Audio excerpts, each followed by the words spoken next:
everyone, Assalamualaikum. I'm Manahil and welcome to another inspiring episode of Future of Art, where we explore the people and ideas shaping the next generation of careers, creativity, and leadership. Today, I'm thrilled to be speaking with Ma'am Christie McMullen, a best-selling author, podcaster, and former educator who now empower people to find joy and purpose in their work. She is on a mission to make work so enjoyable that people don't want to quit, and that mission started in the classroom. So let's begin by uncovering her incredible journey. So, welcome to the show, ma'am Christy. How are you doing today? I am doing well. Thank you so much for having me. I'm really excited for this opportunity. Yeah, I'm also excited, and it's an honor for me that I'm talking with you here. So, without further ado, let's start. Before moving on questions, can you please introduce yourself for my viewers? Sure. My name is Christie McMullen, and I help people make work fun so people don't quit. And I do that as an educator of adults. So I started out as a high school teacher and have transitioned over the last 25 years into teaching adults how to learn just about anything.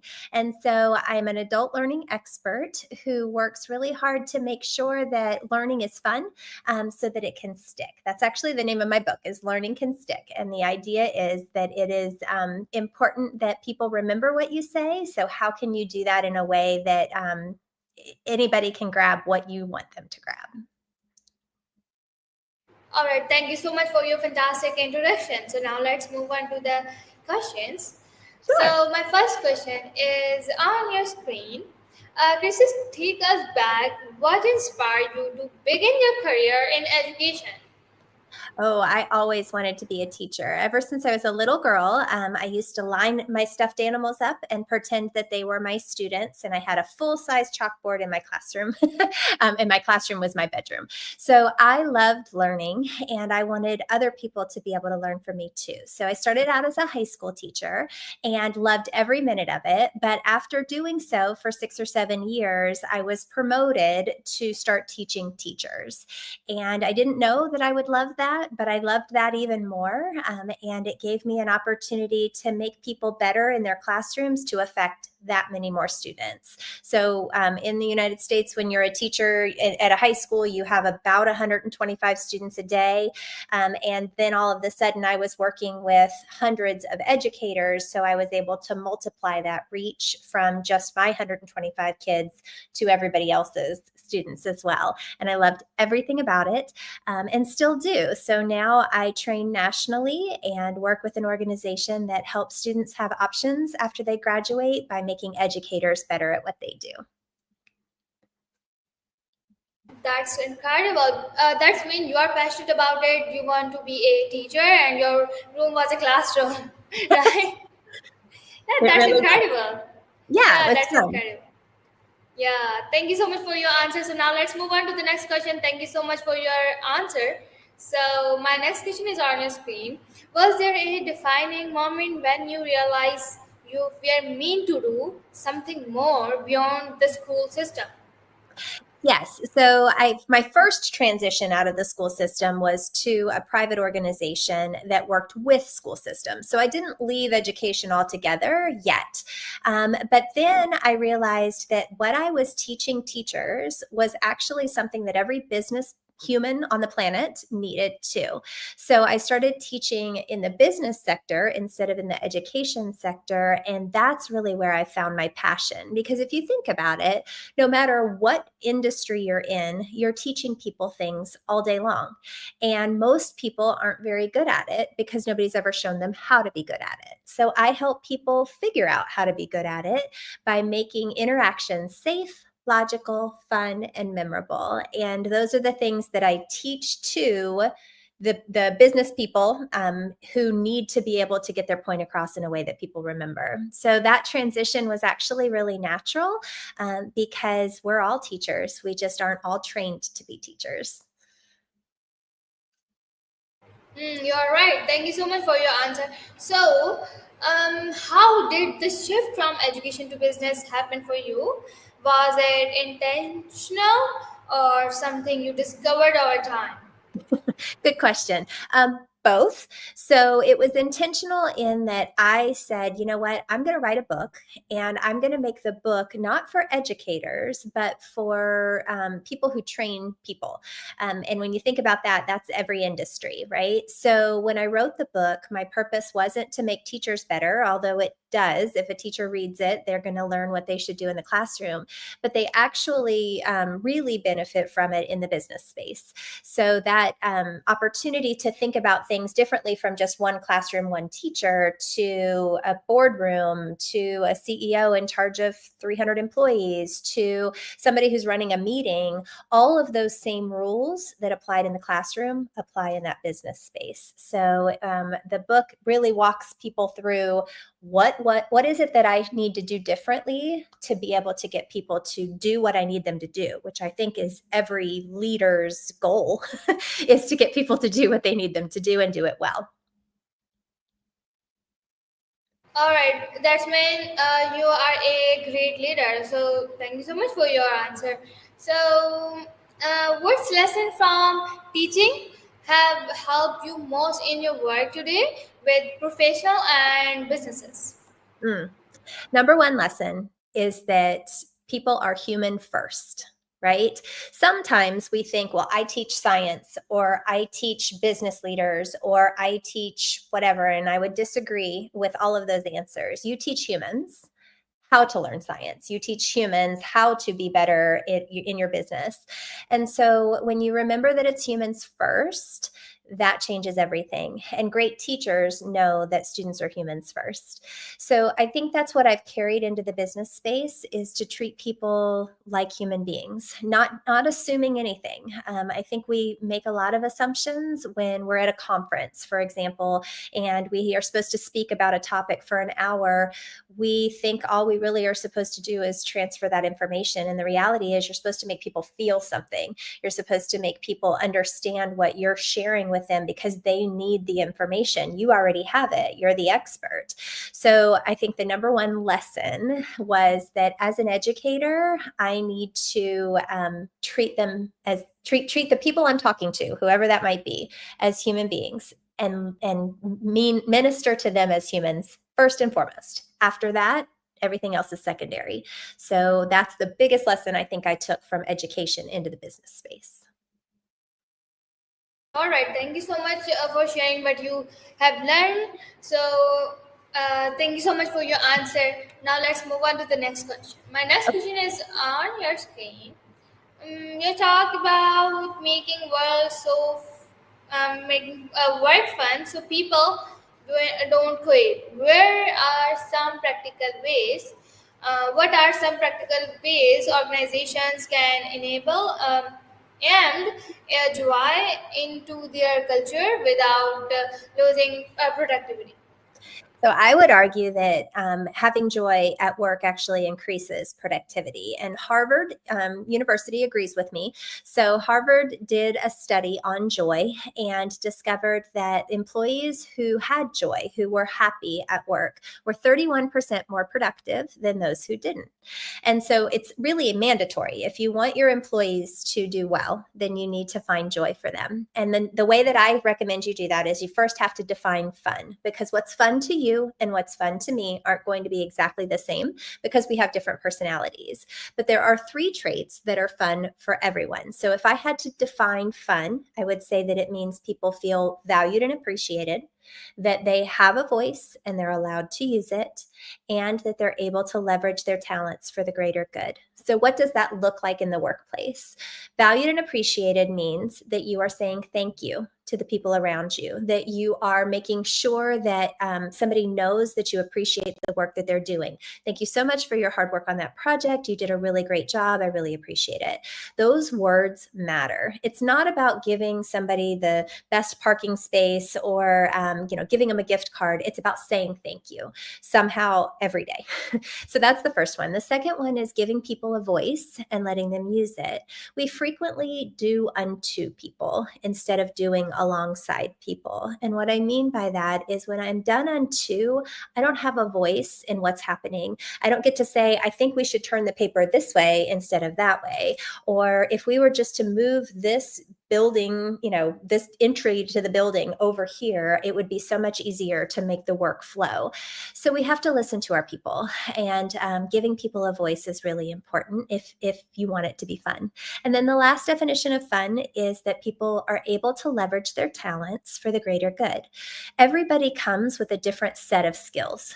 And if we're asking everyone to do exactly the same thing, then we're asking people to work outside of their zone of genius.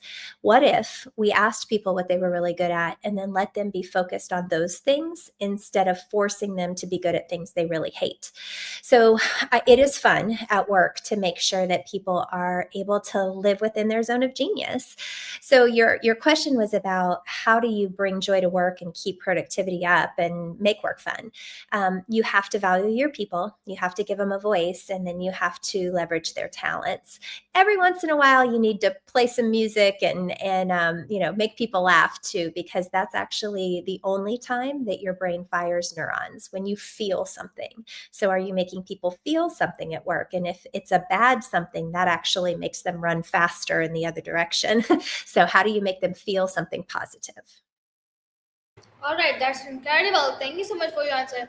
First is say thank you to them. Second, listen to them. Third, don't ask them to do work with outside of their genius zone, right? Yeah, that's exactly All right. right. That's incredible. Thank you so much for your answer. So now let's move on to the next question. My next question is on your screen.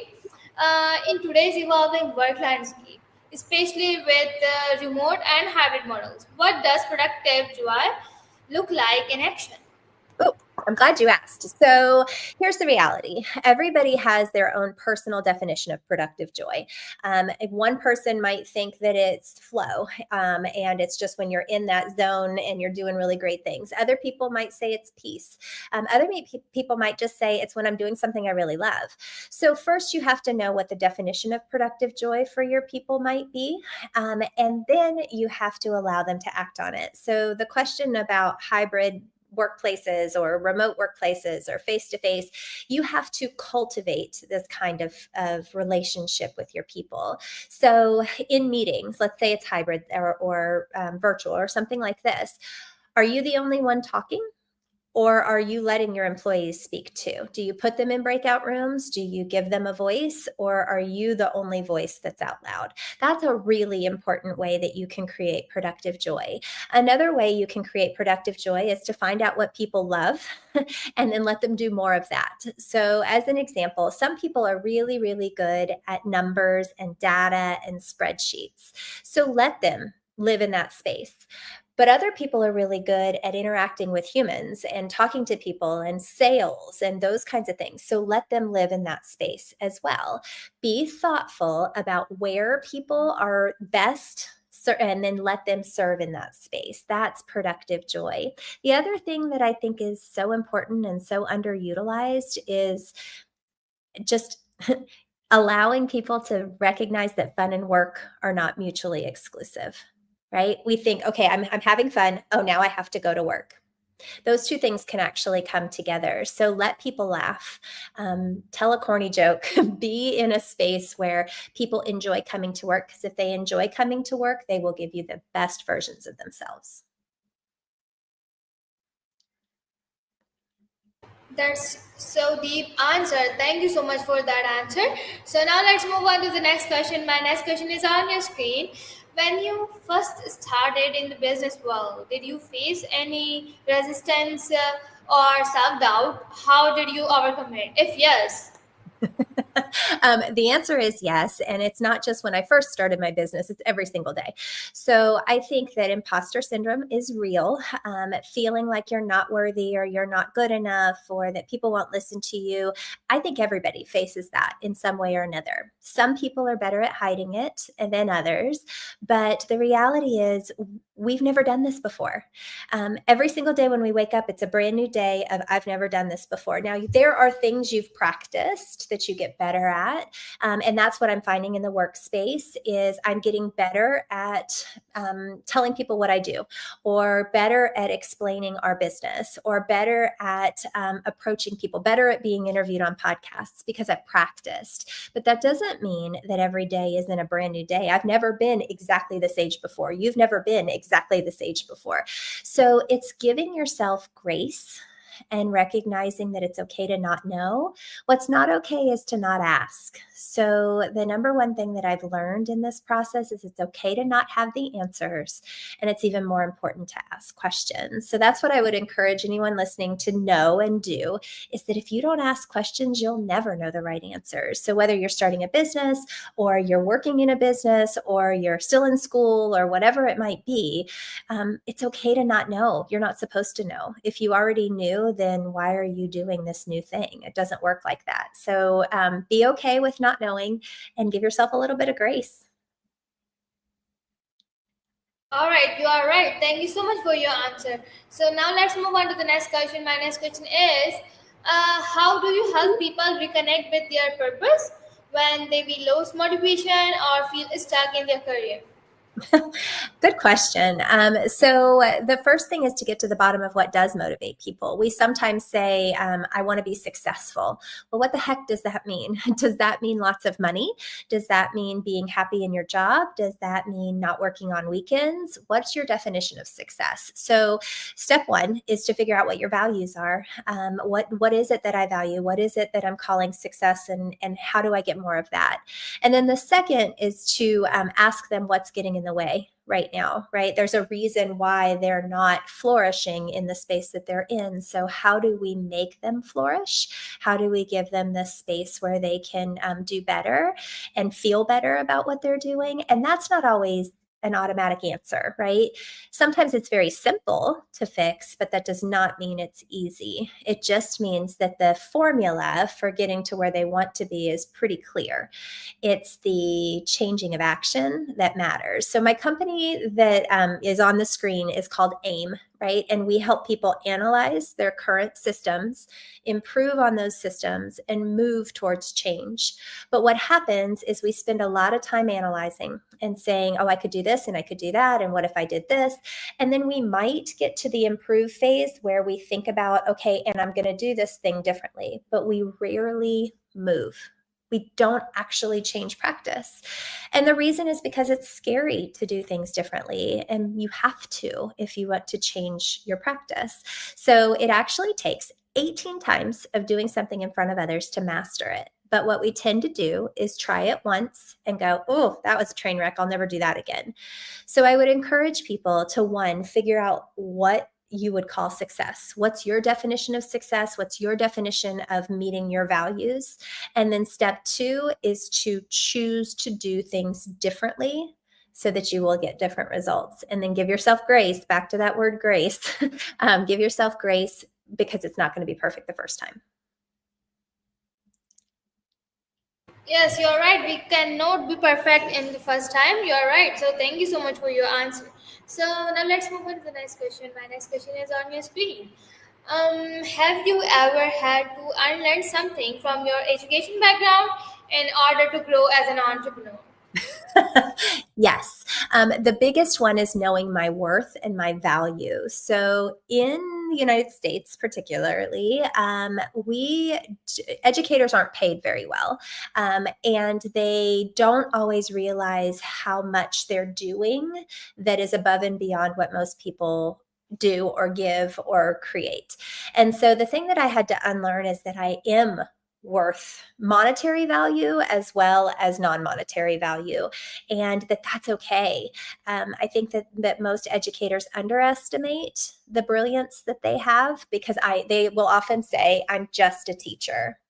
And that is such a terrible statement because teachers are able to do all the things. They're able to manage 30 or 40 students at a time while teaching a lesson and differentiating that lesson for all 30 kids. And all of that translates into the workspace. So the number one lesson I had to unlearn from education is that I am worthy and that I am capable of so much, that I am not just anything. I get to be that thing and live up to my full potential. You are absolutely right. Thank you so much for that answer.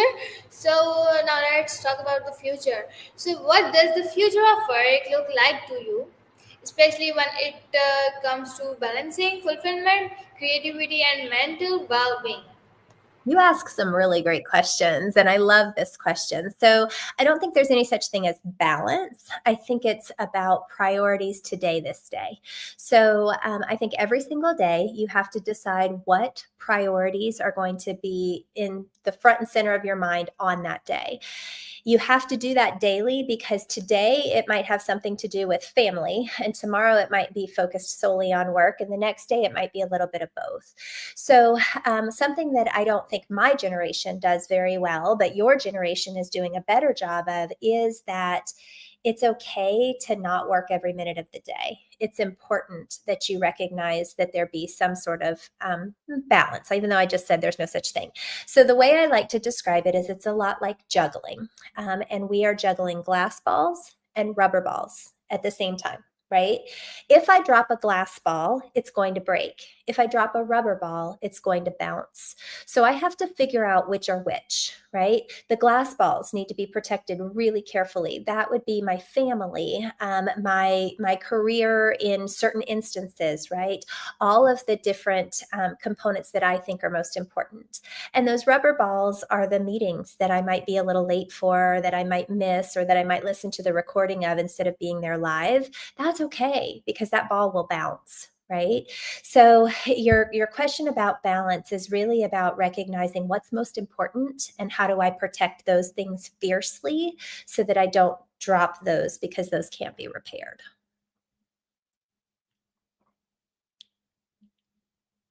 All right, amazing. Thank you so much for that answer. So now let's talk about the education. So, all right. So, as a former educator, how do you view that role of a school in preparing a student for the future of work? Good question. I love the name of the podcast. I think it's great because the future of work is changing. Um, so, in today's day and age, information, knowledge is at our fingertips. I mean, we can pick up our phone and we can Google anything. We can look up, how tall something is, or how long something is, or how many years ago was this war. All of those things are at our fingertips. So it isn't important, like it maybe once was, for the information to be the thing that schools are teaching. It needs to be about how to find and utilize the information. So it's about application, not knowledge. If all we're doing is imparting knowledge on students, they could have Googled it. They don't need a teacher to do that. What they need a teacher for, what they need an educator for, is how do I apply what I now know to change the world? And that's the future of work, is how can I be a value add as a human being, right? Back to those humans. How can I be a value add in this space so that I can change the future of things? Because with AI the way it is, and with so many things being outsourced differently than they once were, right? Because now I can say, write me a paper on blah, blah, blah, and off it goes. Now it's about how do I apply it to change practice, to make the world better. So the future of work is going to be about the human piece to the puzzle of technology and how do we bring that human side to things. Yes, you are absolutely right. The future of work is all about it. So thank you so much for your answers. So now let's move on to the next question. If you could redesign the education system from scratch, what would you include to better prepare a student for real life? Mm. So many things we don't have all day. Okay, so I think the number one thing would be practical over theoretical. So what I mean is, do students know about credit card debt? Or are they just learning the quadratic formula, right? Is the quadratic formula important? Sure. But should they really be learning the things that they're going to actually use? Like, how do I pay rent and how do I live on a budget and all of that kind of stuff? I think that's really important. I also think that every student shouldn't have to learn everything. Right now, the way it works is you have to take this many classes in this subject and this many classes in that subject to be able to graduate from high school. But what if I really want to be a mechanic and that's what I want to learn? Why wouldn't I be learning those things and have the opportunity to still get a degree, but get it in something that I find both interesting and helpful and thoughtful? We don't do that right now. We don't differentiate what gets people across the finish line. And so the phrase that I like to use is, if we judge a fish on its ability to climb a tree, it will always feel stupid. Fish can't climb trees. That's not their role. That's not their job. So, but fish are really, really good in the water, right? And there are lots of animals that can climb trees. And so we should judge them on their ability to climb trees and judge that fish on its ability to swim. So, how does that translate into the education system? Right now, everybody is being judged on their ability to climb a tree. A fish, an elephant, a monkey, right? And some students are really good at that test. Others aren't, and they never will be. But that doesn't mean that they're not going to be successful in life. So we need to shift the system to be able to let everybody thrive in the spaces where they're meant to. As if I could wave a wand. I don't have a wand, but if I could. You gave a amazing example. So thank you so much for that amazing answer and amazing examples. So now let's move on to the next question. What's one thing you wish every student would be taught before entering the workplace? So I think most jobs will teach you what they want you to know, right? Like they'll teach you the industry specifics. But I think that every student should be taught how to work with others and how to balance the work with others before they leave school. And the reason that I think that is because the better you are at recognizing other people's talents and knowing your own, the more value add you bring to the workplace. Because if I know what I'm good at and I can recognize that in other people, then I can build strong teams that will change how the work is done.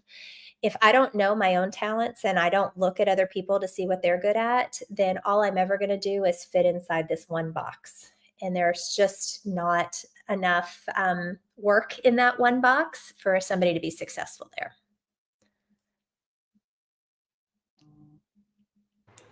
All right, thank you so much for your answers. So now let's move on to the last question.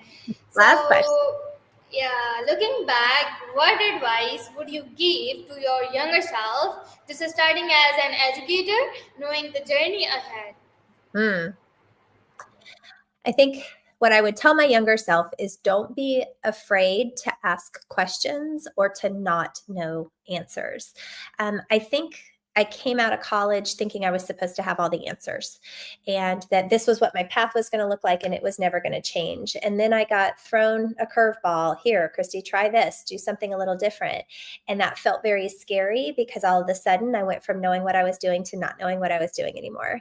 And so I think my advice would be okay with that. Be okay with not knowing what the future looks like and recognize that every single thing that happens to you is an opportunity to learn and grow and be better at the next thing. There is nothing that happens by chance. Every bit of it will build you into the future employee that somebody needs or employer that somebody needs and wants. All right, that's an incredible answer. Thank you so much for your answer. So, Ma'am Christie is a best-selling author, dynamic podcaster, and a former educator. She transformed her passion for teaching into a mission to make work joyful and meaningful with years of experience in the classroom. And now she proved it. So I am beyond my words. So thank you so much for sharing your powerful journey, your insights on productive joy, and your vision for a better, more human workplace. To our listener, if today's episode made you rethink how you approach work, joy, or leadership, take a moment to reflect and maybe even reimagine your own path. The future of work is not just about technology or trends, it's about people, purpose, and passion. Don't forget to follow Future of Work for more conversation with change makers and creators shaping tomorrow's world. Until next time, stay curious, stay inspired, keep building a future you love. So, thank you so much, I'm Dr. Christie, for your time and for your valuable answers. Thank you very much. This was a pleasure. Thank you so much. Bye. Have a wonderful day ahead.